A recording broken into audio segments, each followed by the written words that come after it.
Hello friends, जय श्री श्याम। आज की क्लास में आपका बहुत बहुत हार्दिक अभिनंदन है और उम्मीद करते हैं भरपूर ऊर्जा के साथ आप फिर से पुनः जुड़ने जा रहे हैं और इस ऊर्जा का प्रयोग हम अपना जॉब लेने के माध्यम से करेंगे। जैसा कि हमने बताया, आज की जो क्लास होगी बैंकिंग अवेयरनेस, ठीक है। हम बैंकिंग अवेयरनेस की बात करेंगे, जीए की बात करेंगे और ये आपके लिए जो बूस्टर सीरीज लेकर आए हैं ये बहुत ही आपके लिए महत्वपूर्ण साबित होगी। ये जो सीरीज है ये आपके सपनों की सीरीज जो है साकार करने वाली साबित होगी।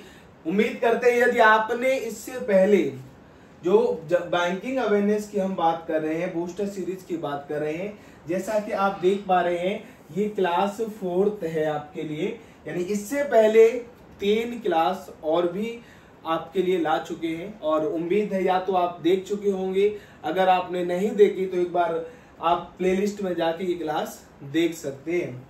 और जल्दी से नोटबुक ओपन कीजिए और शॉर्ट नोट्स बनाते चलेंगे साथ ही साथ और अपनी तैयारी को आगे बढ़ाएंगे।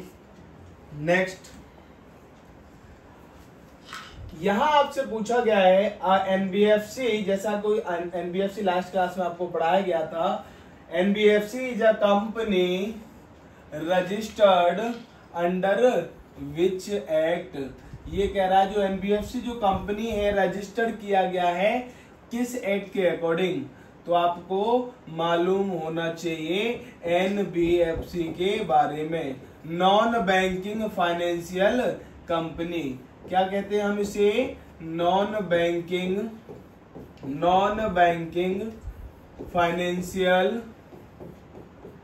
फाइनेंशियल कंपनी, ठीक है। NBFC stand for, the answer will B non banking financial company. Basically जैसा कि आपने देखा होगा, जब हम एनबीएफसी की बात करते हैं तो एनबीएफसी किस एक्ट के अकॉर्डिंग रजिस्टर किया गया? आप कह सकते हो the company act 1956। Company act 1956 के अकॉर्डिंग एनबीएफसी को रजिस्टर्ड किया गया, ठीक है। आप कह सकते हो कंपनी एक्ट 1956, ठीक है।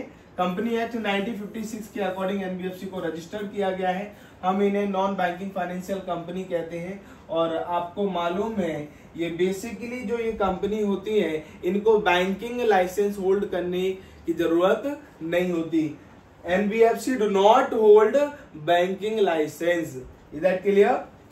चलिए next,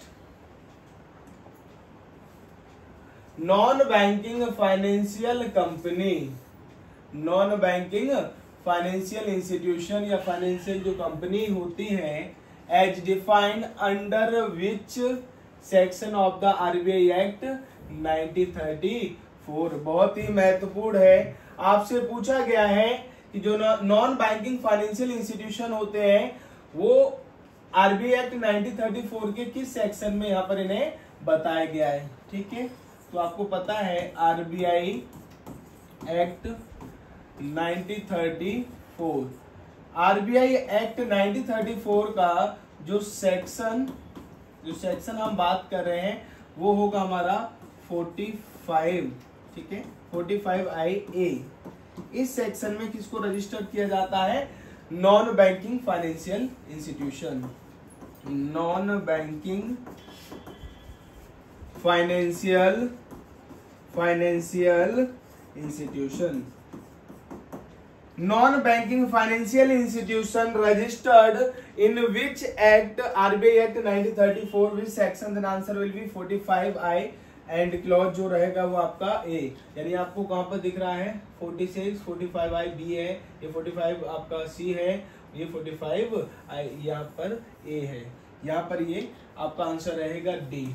non banking financial institution as defined under which section, किस सेक्शन की बात कर रहा है? आरबीआई एक्ट 1934 के किस सेक्शन में लिस्टेड आपका होगा? सेक्शन 45, फर्स्ट ए रहेगा यहाँ पर। Next, NBFC should be a company registered under which section of the companies act 1934। यहाँ आपसे पूछा गया है कि भैया जो कंपनीज एक्ट 1934 की बात कर रहा है, ठीक है, नेक्स्ट, तो जो ये कंपनी है रजिस्टर्ड यहाँ पर किया गया है, तो किस सेक्शन में यहाँ पर किया जाएगा उसकी बात करेंगे। नेक्स्ट, यहाँ पर 1934 नहीं होगा, ये 1956 होगा, ठीक है। अभी तो हमने बताया था कंपनी एक्ट 1956 के अकॉर्डिंग एनबीएफसी एस्टैब्लिश हुआ था। तो ये किस सेक्शन में बताया है, तो आपको मालूम है किस सेक्शन में रजिस्टर्ड है, तो यहाँ पर आप कंपनी एक्ट 1956 की बात कर रहे हैं, तो सेक्शन 3, ठीक है। जो हमारा कंपनीज एक्ट है, यहाँ पर कंपनीज एक्ट 1956, ठीक है, कंपनी एक्ट 1956, कंपनीज एक्ट की 1956 की बात करें सेक्शन 3 की, ठीक है, सेक्शन 3 में ये लिस्टेड होते हैं, इसमें section 3। NBFC should have a minimum net on fund of, यानी ये कह रहा है कि जो एनबीएफसी होते हैं वहां पर जो मिनिमम नेट ऑन फंड होगा वो कितना होगा, ठीक है। कोई भी रिटेलर्स, कोई भी इंडिविजुअल, सोसाइटी, कोई भी एनबीएफसी स्टैब्लिश कर सकता है, उसी के पास मिनिमम जो नेट ऑन फंड होना चाहिए वो 200 लाख होना चाहिए, ठीक है। अगर हम बात करें एनबीएफसी का, एनबीएफसी जो नेट ऑन फंड रहेगा, नेट ऑन फंड, आप आंसर विल बी 200 लाख। कभी भी अगर आप पूछे तो आप बता सकते हैं 200 लाख। यहीं पर हम बात करें पेमेंट बैंक की, यदि यहाँ हम देखना चाहें पेमेंट बैंक के लिए कितना रिक्वायरमेंट रहता है, तो पेमेंट बैंक के लिए जो रिक्वायरमेंट रहेगा 100 करोड़ रहेगा, ठीक है। कितना रहेगा? 100 करोड़। यदि हम बात करें यहाँ पर स्मॉल बैंक की, स्मॉल बैंक, यहाँ पर जो जो नेट ऑन फंड होगा उसके लिए आपको चाहिए 200 करोड़। पहले 100 करोड़ हुआ करता था, लेकिन अभी 200 करोड़ की बात करता है। NBFC should have a minimum net on fund, then answer will be 200 lakh. NBFC के लिए मिनिमम कितना फंड होना चाहिए इस्टेब्लिश करने के लिए? आपने कहा 200 लाख, ठीक है। आपसे पूछा गया पेमेंट बैंक के लिए कितना नेट ऑन फंड होना चाहिए, इक्विटी पेड ऑफ कैपिटल होना चाहिए, आपने कहा 100 करोड़। स्मॉल बैंक के लिए 200 करोड़। नेक्स्ट, बहुत ही सुंदर, बहुत ही प्यारा प्रश्न है ये आपके लिए। देखिए थोड़ा सा आपको पेचीदा लगेगा। Housing finance companies are regulated by, तो आप सभी को पता है कि जो हाउसिंग फाइनेंस कंपनी है, हाउसिंग जो फाइनेंस कंपनीज है, कंपनीज है वो किसके अंडर में है? हाउसिंग फाइनेंस कंपनी जो अंडर में है किसके में? एनएचबी, ठीक है, नेशनल हाउसिंग बैंक के अंडर में है। और इसको कौन रेगुलेट करता है? NHB, regulated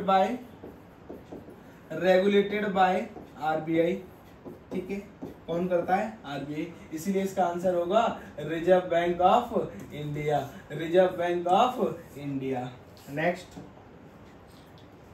the NBFC are allowed, कहता भैया NBFC are allowed to accept and renew public deposits for a minimum period of 12 months. आपको मालूम है कि जो एनबीएफसी होती है वो डिमांड डिपॉजिट एक्सेप्ट नहीं करते, यानी कि आप इसमें जो बेसिकली अगर आप डिपॉजिट करना चाहते हो तो मिनिमम जो एनबीएफसी का जो टाइम होता है, जो एनबीएफसी होते हैं नॉन बैंकिंग फाइनेंशियल कंपनी होते हैं, यहाँ पर जो डिपॉजिट एक्सेप्ट करते हैं, ठीक है, मिनिमम आपका रहेगा, मिनिमम जो आपका रहेगा 12 मंथ्स एंड मैक्सिमम यहाँ पर जो आपका समय रहेगा, यदि हम मैक्सिमम की बात करें तो मैक्सिमम कितने समय तक के लिए यहाँ पर एक्सेप्ट करेगा? 60 मंथ्स। 60 मंथ्स। क्या पूछा गया है? The minimum period of 12 month and maximum period of, आप कहोगे 60 मंथ्स। कहां पर ऑप्शन दिख रहा है? फर्स्ट में ही आपको 60 मंथ दिखाई दे रहा है, आंसर आपका सामने होगा। नेक्स्ट, बहुत ही सुंदर और ये एक आपके लिए नॉलेजेबल प्रश्न है दोस्तों, और पढ़ा होगा आपने किसके बारे में? 7 पॉइंट्स प्लान। जैसे ही 7 पॉइंट्स प्लान हमारे माइंड में आता है, सबसे पहले हमें इस बात का समझ में आता है कि ये जो प्लान है ये किसके बारे में बात करता है, इंद्रधनुष स्ट्रेटेजी। किसके बारे में, इंद्रधनुष स्ट्रेटेजी। इंद्रधनुष जो स्ट्रेटेजी ये लेकर आए थे गवर्नमेंट, उसका जो मेन मोटिव क्या था, ऑब्जेक्टिव क्या था भाई? यदि आपसे ऑब्जेक्टिव पूछा जाए इसका तो आपको मालूम है, स्ट्रेटेजी टू रिवैम्प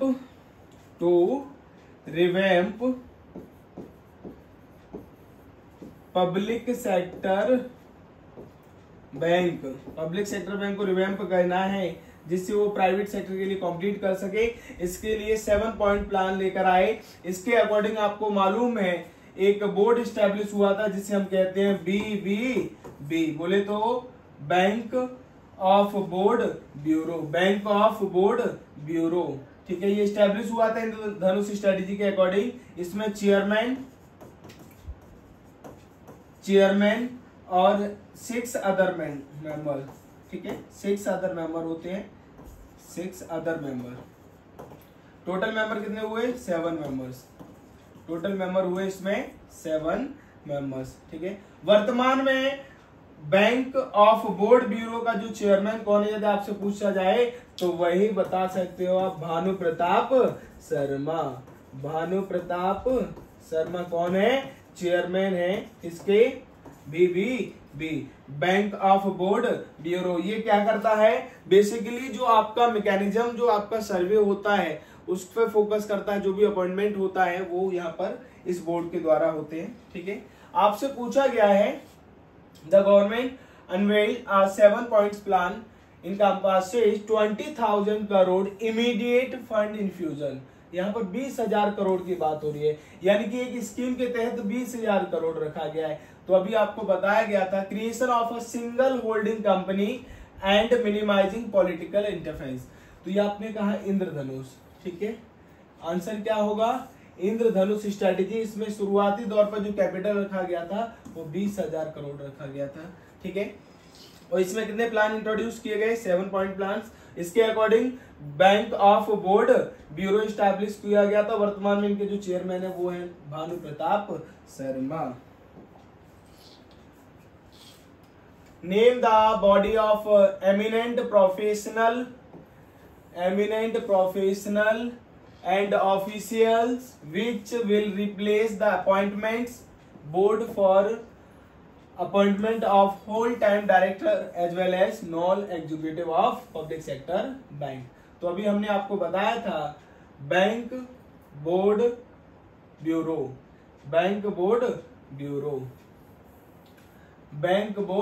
ब्यूरो अभी हमने आपको बताया था, ये स्टैब्लिश हुआ था।